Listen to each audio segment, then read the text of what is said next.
اگر کسی کو کوئی اثر ہے، کوئی بیمار ہے، کوئی پریشان ہے، وہ جاننا چاہتا ہے کہ مجھے کیا بیماری جسمانی ہے یا روحانی ہے یا جادو ہے یا جنات کا مسئلہ ہے یا مسان وغیرہ کا کوئی ایسا مسئلہ ہے، تو اس کو جاننے کے لیے، خود جاننے کے لیے آپ یہ خود پتہ کر سکتے ہیں کہ آیا کہ آپ پر کوئی اثر ہے کہ نہیں ہے، یا آپ کو کوئی جسمانی بیماری ہے یا روحانی ہے، جنات ہے، جادو ہے یا کوئی مسئلہ ہے۔ تو بہت ہی آسان عمل ہے اور وہ قرآن مجید فرقان حمید سے ہے۔ آپ نے ایک گلاس میں پانی لینا ہے اور پانی اپنے پاس رکھ لینا ہے، اپنے قریب اپنے ہاتھ میں پکڑ لیں یا اپنے سامنے ٹیبل پہ رکھ لیں کہ جب آپ پڑھیں گے تو آپ کے چہرے کے وہ قریب ہو کہ تاکہ اس کا آپ کی پڑھائی کا جو اثر ہے وہ پانی پہ پڑتا رہے۔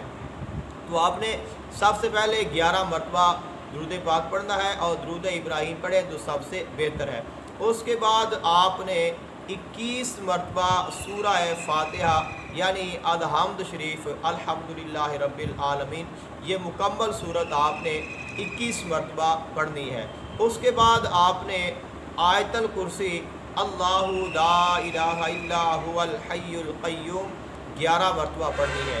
مکمل آیت الکرسی وہو العلی العظیم تک آپ نے 11 مرتبہ پڑھنی ہے۔ اور اس کے بعد قرآن مجید فرقان حمید میں آیت کتب کے نام سے ایک آیت مشہور ہے جس کو آیت کتب کہا جاتا ہے، اور وہ ہے چوتھے پارے کی ثم انزل علیکم من بعد الغم امانۃ نعاسا یغشی طائفۃ منکم وطائفۃ قد اہمتہم انفسہم یظنون باللہ غیر الحق ظن الجاہلیہ یقولون هل لنا من الامر من شیء قل ان الامر كله للہ یخفون فی انفسهم ما لا یبدون لک یقولون لو کان لنا من الامر شیء ما قتلنا ہاہنا قل لو كنتم في بيوتكم لبرز الذين كتب عليهم القتل إلى مضاجعهم وَلِيَبْتَلِيَ اللَّهُ مَا فِي صُدُورِكُمْ وَلِيُمَحِّصَ مَا فِي قُلُوبِكُمْ وَاللَّهُ عَلِيمٌ بِذَاتِ الصُّدُورِ۔ اس آیت کو آیت کتب کہا جاتا ہے اور آیت کتب کو آپ نے 11 مرتبہ پڑھنا ہے۔ اس کے بعد آپ نے قرآن مجید فرقان حمید سورہ بنی اسرائیل پارہ نمبر 15 کی بڑی مشہور و معروف آیت مبارکہ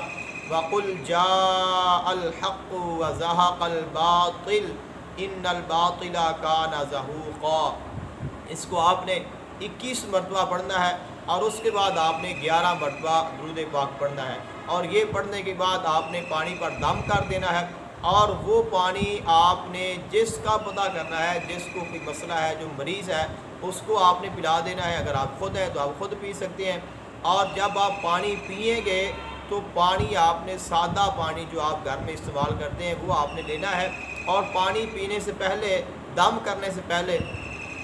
اگر آپ چاہیں دم کرنے سے پہلے اگر آپ چاہیں تو اس پانی کو آپ ایک گھونٹ پی لیں اور اس کا جو ذائقہ ہے وہ چکھ لیں، کہ تاکہ دم کرنے کے بعد جو آپ کو اس کا ذائقہ ہے وہ جب بدلے گا یا نہ بدلے گا تو آپ کو پتہ چل سکے۔ اس لیے دم کرنے سے پہلے اس کا ایک گھونٹ پی لیں اور جو اس کا ذائقہ ہے وہ چکھ لیں کہ اس کا ذائقہ کیسا ہے۔ اس کے بعد آپ یہ پڑھائی کریں، پڑھائی کرنے کے بعد اس پانی پر دم کریں اور اس پانی کو پھر آپ نے پینا ہے، اور پھر آپ نے اس پانی کا جو ذائقہ ہے وہ دیکھنا ہے۔ اگر تو اس کا ذائقہ ویسا ہی ہے جیسا دم کرنے سے پہلے تھا تو پھر آپ یہ جان لیں کہ آپ پر کوئی بھی روحانی مسئلہ جادو جنات کا نہیں ہے، آپ کو ایسا کوئی مسئلہ نہیں، آپ پر جو مرض ہے وہ جسمانی ہے، لہٰذا آپ اس کا جسمانی جو امراض ہیں اور جسمانی امراض کے جو ماہر ڈاکٹر ہیں ان سے آپ علاج کروائیں۔ لیکن اگر اس کا ذائقہ چینج ہو جاتا ہے، اگر اس کا ذائقہ ترش ہوتا ہے تو اس کا مطلب ہے کہ آپ پر جادو ہے، اور اگر اس کا جو ذائقہ ہے وہ